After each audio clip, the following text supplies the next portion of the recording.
Olá! Então, esta é a quinta aula do módulo 1. Então, nessa aula a gente vai parar, tá? A gente vai fechar num grupinho os conteúdos que a gente viu para tentar fechar a nossa compreensão histórica, né? Essa análise que a gente está fazendo desse pedaço da história do Brasil colônia, do mundo, do que estava acontecendo naquela época, século XV, XVI, XVII. Então, a gente estava falando de um momento chave, né? Portugal, a partir da instalação do governo geral, se mobiliza e transfere seu aparato administrativo para a colônia, vai para o Brasil com os seus representantes públicos, né? Do Reino de Portugal, provedor-mor, capitão-mor, todo o seu aparato de fiscalização do que estava acontecendo na colônia. 1560 é um limite, a Guerra dos Tamoios no Rio de Janeiro, né, um processo de resistência dos índios daquela região, os tupinambás, contra o processo de colonização, contra os vetores das colonialidades. Né? O índio ali ele vai tentar bloquear, matando, atacando o português. Né? Assim, foi uma guerra violenta, aproximou as etnias que estavam nas fronteiras étnicas, né, dos tupinambás ali ao redor do interior, que passaram a dialogar mais com o colonizador, acertando alianças políticas, né, para facilitar esses impasses territoriais, né? Definindo, olha, você chegou, você vai querer terra também, mesmo você sendo invasor, legitima aqui minha terra, a gente fica aqui nessa área, são as cartas de Sesmaria. Portugal começa então a doar a terra. E vai doar a terra que era do índio ao índio. Né? Então esse é um processo muito louco da história do Brasil. As cartas de Sesmarias para os índios. Eu acho isso surreal. Mas o índio vai ter que fazer isso para garantir a posse legítima sobre essas terras imemoriais. Mesmo não habitando ali há muito tempo. Né? Então o povo chucuru mesmo, ele tinha um território que ia de Campina Grande, na Paraíba, às fronteiras de Alagoas, cara. Eles ficavam se locomovendo politicamente, socialmente, explorando o território dentro de uma concepção de identidade coletiva, chucuru, cariri. Mas para povos mais limitados, menos numerosos, né?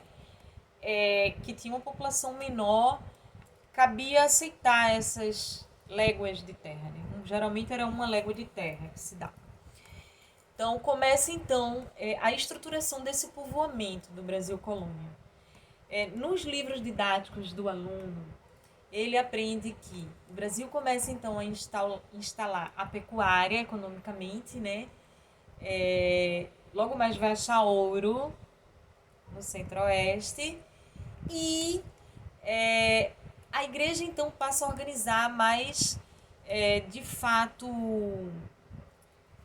com compromisso os aldeamentos, missões, né, dos indígenas.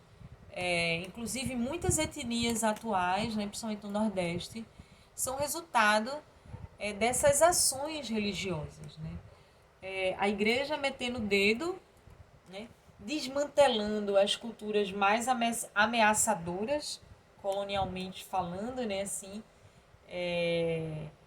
não só em termos bélicos, mas culturas que tinham mais habitantes, que eram mais impositoras, né? Os astecas mesmo, eles eram urbanizados, os índios do México e do Peru, né? Da Bolívia. Então havia um medo muito grande dessa resistência à colonialidade portuguesa, né? Assim, que estava sendo imposta, dos índios urbanizados. Então eles foram massacrados, né? Assim.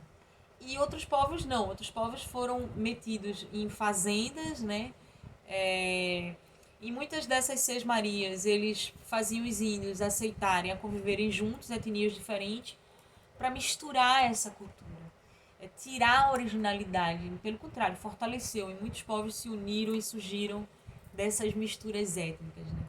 Muitos aldeamentos eram presídios. O aldeamento de Barreiros, em Pernambuco, era um aldeamento presídio que ficava perto da Foz, do São Francisco, os de Alagoas também tinham essa característica. Então, os bandeirantes paulistas, não achando que dava certo qualquer tipo de cultura tropical ali no litoral de São Paulo, parte para o interior e se depara com os povos guaranis, né? Assim, que tinha um território imenso, né? Tinha uma cultura muito pacífica, andavam vestidos, e o português vai se aproveitar disso para escravizar mais facilmente os guaranis e pedir orientações desses povos para canalizar esse povoamento do interior. O português, o bandeirante, que já é brasileiro, né? Antigamente, quando a gente estudava isso em sociologia, era um mameluco, né? O bandeirante paulista, ele tá adaptado como um indígena na terra. Ele sabe se virar no mato, ele fala a língua do índio. A avó dele era indígena, mas o pai dele era português, o avô dele era português, pirata ali da praia. Então ele já sabe se virar na terra. Ele vai adentrando e sulcando esses caminhos da colonização dentro. Era muito difícil contornar o nordeste do Brasil pelo litoral, pelos bancos de areia no Maranhão e no Ceará. Então, os bandeirantes paulistas no século XVI, eles vão ser fundamentais para entrarem pelo Rio São Francisco e adentrarem pelo Piauí até chegar no Ceará. Então, vai abrir caminhos nos sertões. Eram sertanistas, né, chamados sertanistas também. E muitos índios eles vão trazer na corda, amarrado no pescoço, para essas vilas do litoral, para serem comercializados. Então isso vai ter um limite. Mesmo o escravo africano sendo introduzido cada vez mais, o sistema ele vai ter muitos empecilhos, né? O sistema mercantil colonial, né? Assim, de exploração escrava, da mão de obra escrava, né? O Quilombo dos Palmares, ele data do final do século XVI, 1570, 580, então é muito antigo. Ele só vai ser desmantelado no final do 17. 100 anos de resistência africana nas matas de Alagoas, né? naquela área ali, das matas de pau-brasil. E a pecuária, o boi, o cavalo vai entrar, o bode, a charque, né? Que os bandeirantes vão inventar, essa carne salgada, e a necessidade de levar mantimentos para essas espécies de feitorias que iam se instalando, essas mini vilas do interior, impondo um vetor de imposição dessas colonialidades, né? Proibindo andar pelado. Se pegar comendo carne humana, mata, extermina, genocídio, de guerra justa. Eles não iam admitir mais antropofagia.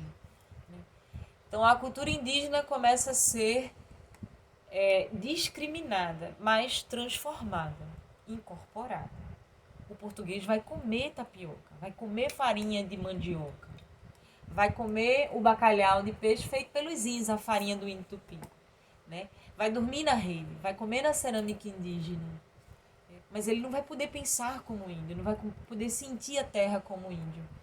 Isso não vai ser permitido pela ideologia cristã patriarcal, heterossexual, colonizadora portuguesa, né, no Brasil. Então os povos indígenas vão resistir bastante e isso vai resultar numa grande guerra, né, principalmente no Nordeste, que se chamou a Guerra dos Bárbaros, né? O aluno ele tem que pesquisar isso para entender a violência do sertão, que foi colonizar os sertões do Brasil, né, os sertões. Os povos indígenas resistiram demais ali naquela área do Nordeste, entrando, não aceitando essa presença, esse elemento português no interior. Então não foi fácil, né? Por isso que se criou esses conceitos de caboclo, de sertanejo, para esconder o índio que estava ali, sempre esteve. Nunca deixou de existir. Só foi proibido de falar a língua dele e andar pelado, né? Mas tudo tá ali, sendo que de uma forma diferente, ok? Então, próxima aula, então, a gente começa a ver final do século XVII, século XVIII no Brasil. Já vai ser outro módulo, tá? Tchau!